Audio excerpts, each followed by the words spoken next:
Hi everybody, it's the TC Show. Top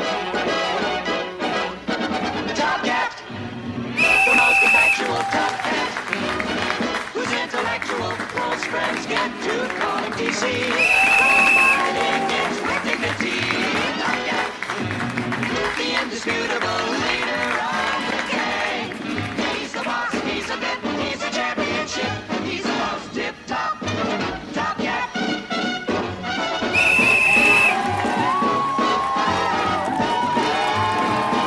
Yes, he's the chief, he's the king, part of everything. He's the most tip-top Top Cat. Welcome, Tony. Thank you for inviting me back on your show. Okay. Let's go. And who have we got today? Hey guys, it's VI. Yeah, it's Gabby.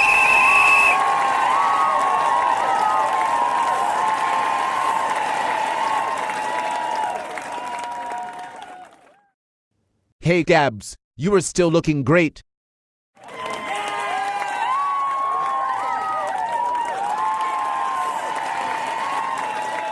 Wow, Tony, you have been quite a hit over here. Not sure why. I find you to be a bit of a gloomy guy. I am neither an optimist or pessimist, just a harsh realist. Okay, Tony, I believe you want to talk about the mindset of the average person in the US and UK. That's correct. I would like to start with a term called normalcy bias. What the hell is that, man?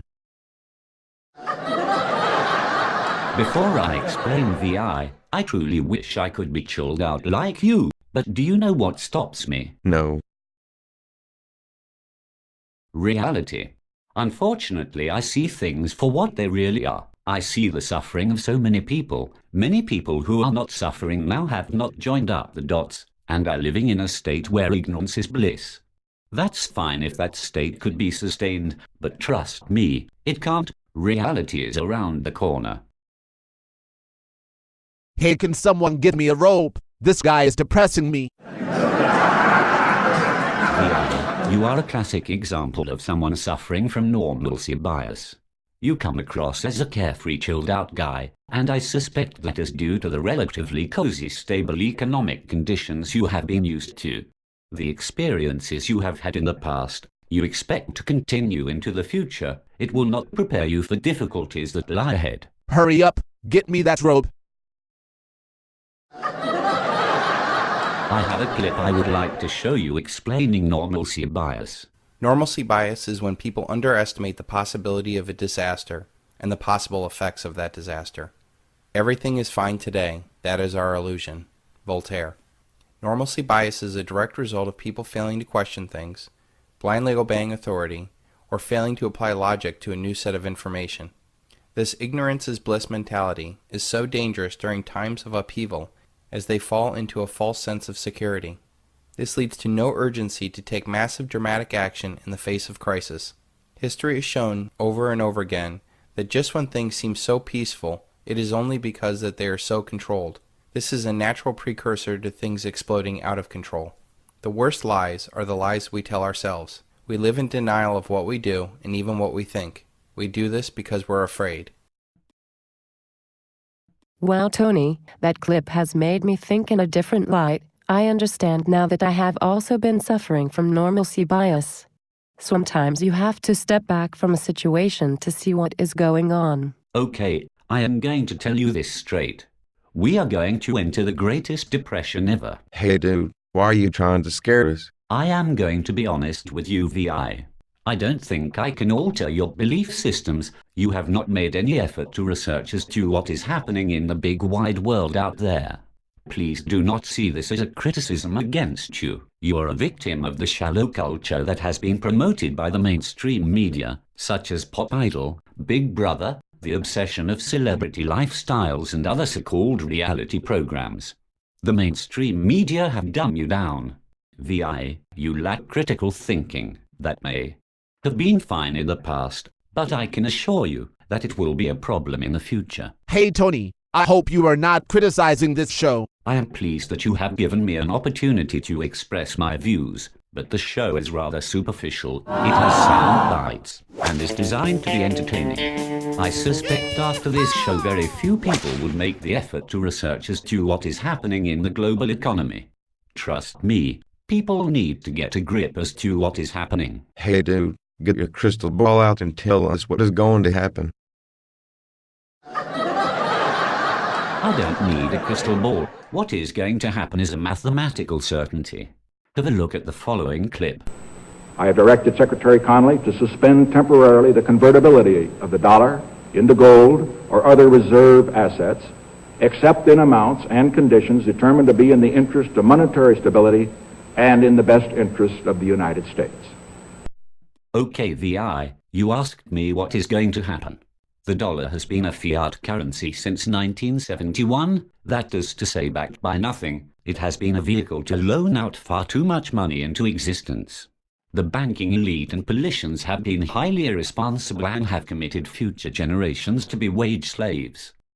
The introduction of credit cards did us no favors. It simply increased the money supply and debased it, therefore causing inflation. The introduction of subprime lending again was irresponsible. It created a huge demand for property. This was also inflationary. Major currencies such as the dollar, pound and euro are all fiat currencies. We effectively and a synchronized global debt binge in the Western economies. Never in the history of mankind have we been in so much debt. The debt will never be paid back, and no matter what course of action we take, a major depression is ahead. Where the hell is that rope? I am beginning to understand what Tony is saying. I never realized that we were in so much debt. Here is the rub. The current financial model relies on credit expansion. However, a day will come when credit cannot expand any further. That day is fast approaching. Today is the 19th of July 2012. Ben Bernanke has disappointed the markets because he did not introduce QE3. He knows it is an unpopular measure as quantitative easing debases the money supply and is inflationary. It destroys pensions and savings. However, failing to introduce further quantitative easing will ensure a deflationary spiral. So there will come a time soon when he is forced to apply more QE.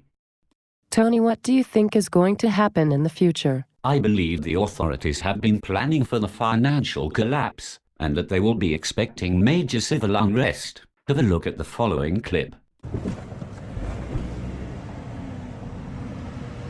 What's up, man? How you doing today, sir? Good. You a U.S. citizen? That's my business. Well, it's our business to ask. Are you a U.S. citizen or not? You can ask, that's fine. And you have to answer me, or I have to detain you until you can either tell me that you're a U.S. Well, I don't have to answer you because I have rights as an American. Sir, go ahead and pull over there. We're behind that other vehicle if you do me a favor. No thanks. I'd like to just go on my way. You can go on your way as soon as you tell me if you're a U.S. citizen. Well, you know, I didn't know that I have to go around proving that I'm a citizen. Do I need to, like, show my papers like the Nazis, or... Immigration.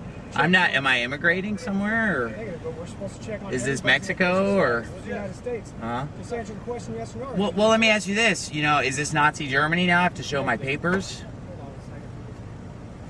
Hey man, surely there was a reason for pulling this guy over. It was just an ordinary checkpoint.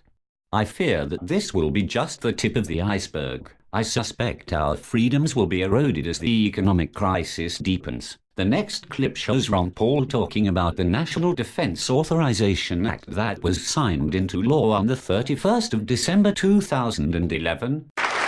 And of course, just recently, we have had some other changes. Matter of fact, early this year, the president announced a policy change.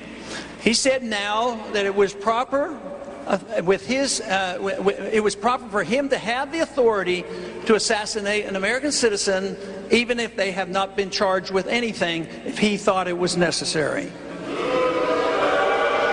Very bad. This is the reality ahead for us. It's grim. Many people will consider me to be overly pessimistic, but I'm just being a harsh realist. The vast majority of people will remain in denial as they suffer from normalcy bias. Don't just rely on the mainstream media. There are people out there who are trying to wake us up. For example, Russian Today gives us an alternative view on events. I would strongly recommend that you Google the people that appear on the screen. Chris Martenson has an excellent understanding of global events and has devised a crash course on the matter.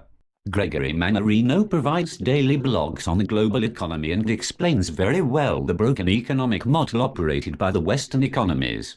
Gerald Celente has been forecasting trends for over 20 years and has an excellent track record. Understanding the problems we face will prepare us mentally for the future. Don't suffer from normalcy bias. The future will be very different from the past.